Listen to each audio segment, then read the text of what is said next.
It was the 4th day of my journey on the Pyeonghwa Nuri Bike Path that follows the DMZ between South and North Korea, for a total of 215 kilometers split into 7 official courses. And I took some time to relax in Seoul, as the end of course 1 and 2 led me close to my house. So I set off to start courses 3 to 7, on the northern side of the Han River.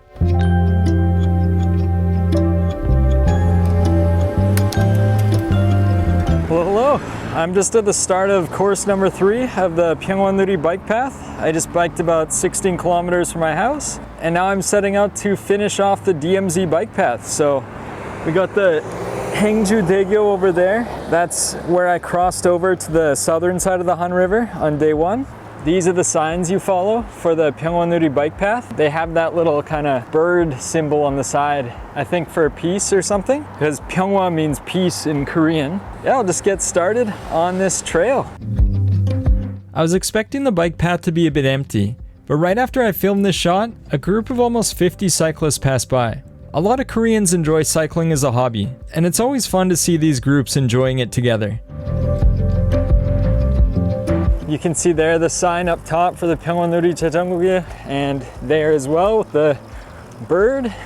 This is my first time cycling this section of the Han River. Probably not going to put in a huge day today. It was my plan to cycle all of course 3 and 4 and end up in Munsan-eub, where I'd find a place to camp. And I'll link the ride in the description for those who want to follow along.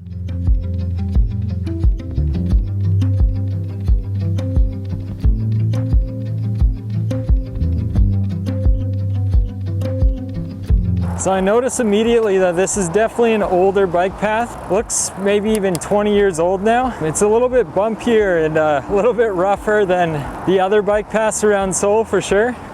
So I think this is probably one of the main paths that people from Paju go to Seoul from, because it kind of connects the 2 cities really well. For those that don't know, Paju is kind of like a newer city northwest of Seoul, and it has a bunch of like outlet malls and stuff like that. So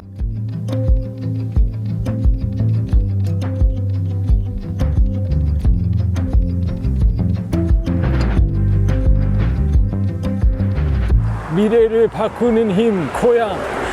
The power to change the future. So it seems like a lot of this section of course 3 rides along with the cars as well. It's not like a main road or anything, and the cars are going pretty slow. To be completely honest, the start of course 3 was one of the least scenic sections of the ride, without many views, and it was mostly industrial. But there were still a few things to break up the trail that were interesting. Stumbled upon my first tank now of this trip. I have no idea what kind of tank that is, but that is massive. I also started to notice military presence immediately, and I knew I'd have to be careful with my camera, so not everything that can be seen will be shown in this video, and hopefully that leaves a bit of surprise if you want to come do it yourself.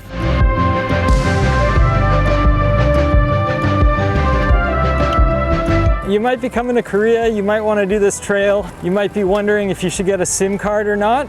If you're smarter than me and you can follow the signs easy, then you don't really need a SIM card, because you can just follow well, first of all, the blue line, and then those signs I showed earlier in the video. But if you're like me and you get lost easily, yeah, it might be good to have a SIM card. And for this path, I've been using Naver Maps, because Kakao Maps seems to be a bit outdated for this one. As I rode further up the path, I noticed signs that said no camping on the Pyeonghwa Nuri Bike Path, which made me a bit nervous for my journey up ahead, since I was planning on camping the whole time. Also, the rest of course 3 was pretty similar, with mostly shared road with the cars going next to farms and industrial sections. And I arrived at Paju출pandoshi, or Paju Publishing City, the start of course 4. Oh, I guess this is the end of course 3, I'm pretty sure. It's a random stamp booth right here. If you want to collect the stamps for this DMZ bike path, there's an app that you have to download, and while you're riding the course, you need the app's navigation turned on, so your phone kind of has to always be turned on. I tried it without keeping my phone on for course number 1, and it didn't give me credit for it, so I just kind of gave up on the stamps. But maybe someday they'll actually be real stamps, and maybe stamps for the bike passport as well. These sections have been around for a while, but apparently just opened up last year, like officially. I want to clear some things up about this bike path too. I thought these 7 courses that I'm currently riding on just opened up last year, but they've been around for a little while. It turns out that in 2023 they were supposed to complete a section that crosses the entire DMZ from the end of Course 7 in Chowon all the way to Gosong on the east coast, which is meant for mountain bikes. But I can't find any information right now. Also, I don't have a mountain bike, so I won't be checking that section out in this journey. But I'll update the description of these videos once they release some official information about it.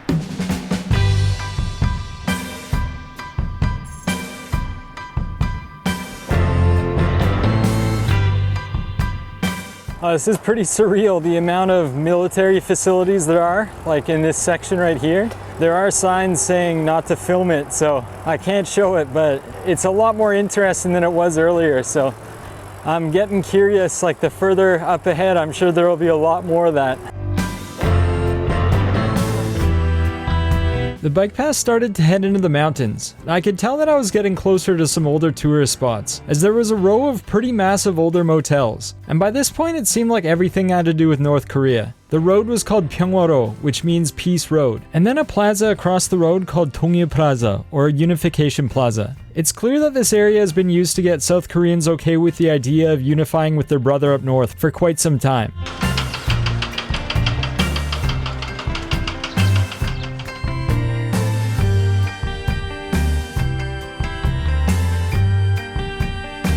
Is a big trend in Korea right now. It seems like every time the cafe opens, they put these massive like ribbon bows on the outside like that. I see it a lot in Seoul as well. You can see right over here what used to be farmland, probably another cafe there too.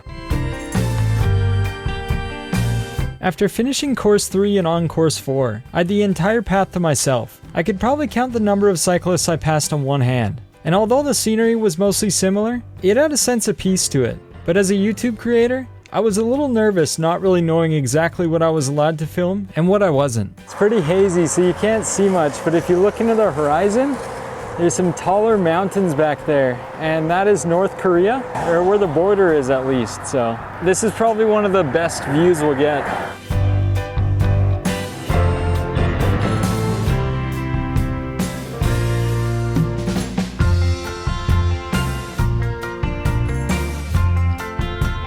Oh, there's some abandoned gas stations here, which are pretty cool. I don't know how long they have been in service for, but this used to be a rest area.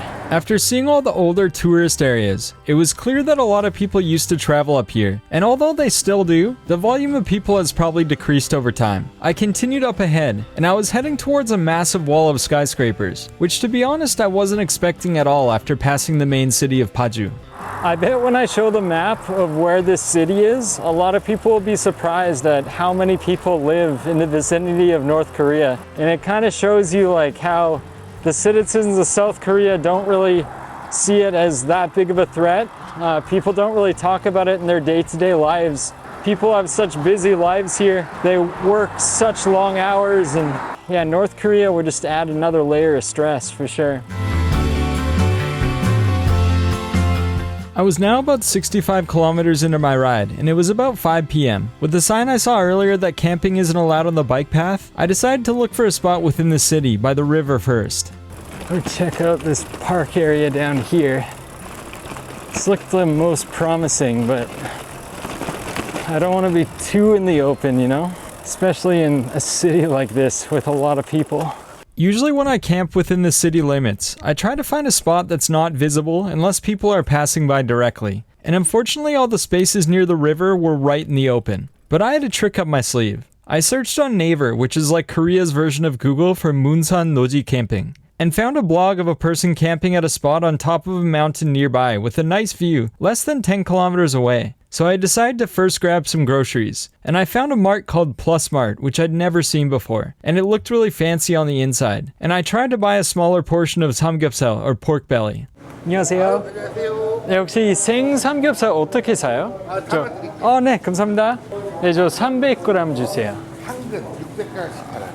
600g? 저한테 너무 많아요. 죄송합니다. Twice what I want to buy, so I'm gonna go to Haengju-daegyo instead. Should be a little bit cheaper there too. Cycling through Munsan-eub, it seems like a really peaceful city to live in, surrounded by the mountains, and not too big and not too small, with just enough amenities to live in, including access to the Seoul subway system. I went to Haengju-daegyo, which I heavily prefer. and they had exactly what I wanted, and it was a lot cheaper than the Plus Mart I went to earlier.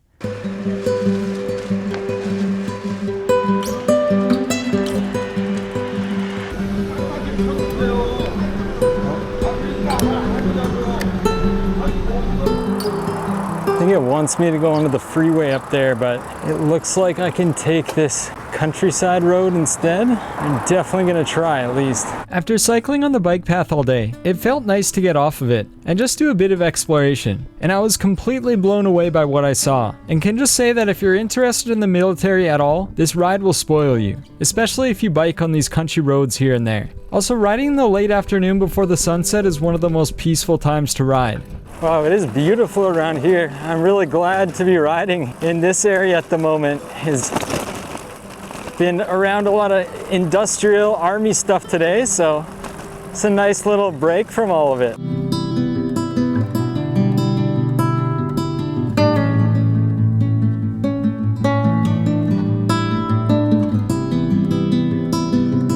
This is part of the trekking course up here, and apparently it's at the top of this hill. Probably gonna walk this actually.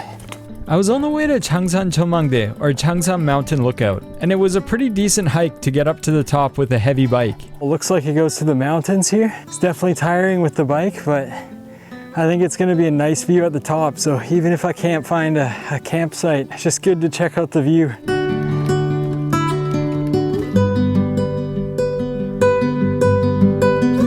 I think this is a huge success for sure.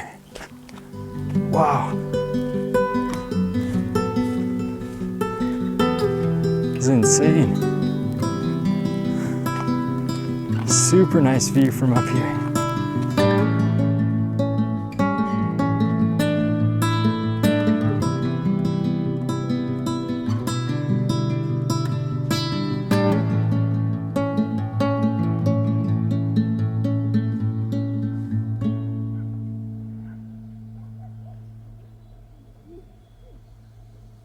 That was an absolute beautiful view into North Korea there. I'm very, very happy I came here. Honestly, I was not feeling too hopeful about camping tonight. I lucked out a lot, and it really shows you the advantage you have here, honestly, when you can use the Korean internet and search on Naver to look at people's blogs and just see where they're camping, because a lot of people share their locations and stuff like that.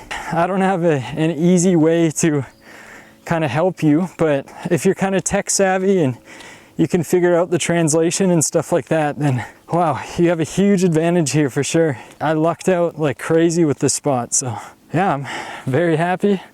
Nice sunset. I got some nice meat to cook.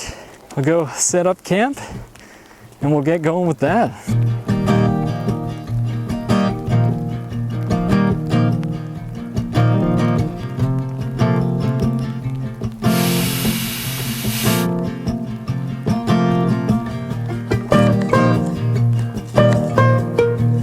This is fun.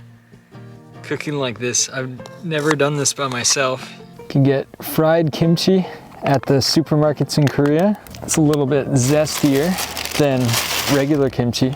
It's really good with samgyeopsal, which I'm having. This pan has kind of been bending a little bit. It's okay.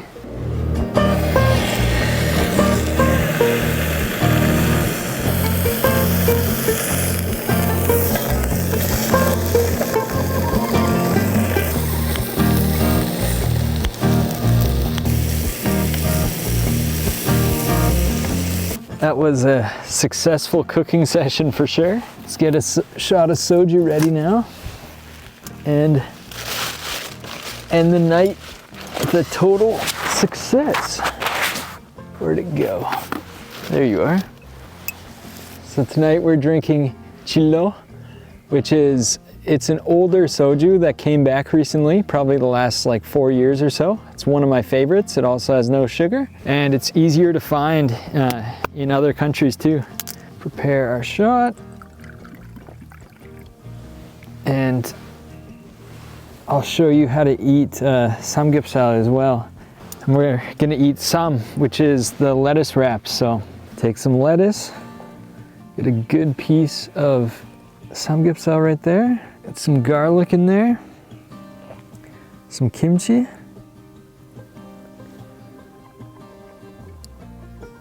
And samjang.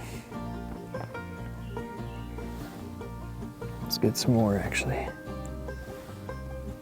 Wow, eating good today. Definitely spoiled. That's the final product right there. Just gonna wrap that up. Make sure I don't spill everything everywhere. And good job today. We nailed it. And yeah, I'm really happy with this ride. It was a really fun day. And hope you're all healthy and happy. We'll see you tomorrow.